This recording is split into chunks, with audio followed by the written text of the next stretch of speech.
Hi guys, welcome back to my channel. In this video, I will teach you how to fix remix option not available on your Snapchat. So if you are facing this problem on your Snapchat, watch this video till the end, and if this video really helps you out, do subscribe to my channel.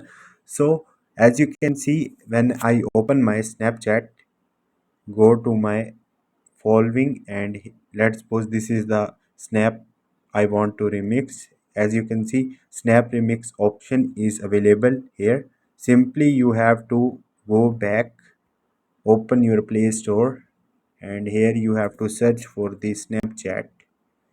Once you will do it, simply update your Snapchat mobile application from here and try to find the Snapchat remix option on your Snapchat account. But if it's still not working, simply downgrade your Snapchat uh, application and maybe you will get this option. Hope this video will helpful for you. If you have any question or any confusion, just drop a comment. I will try to help you. Thank you.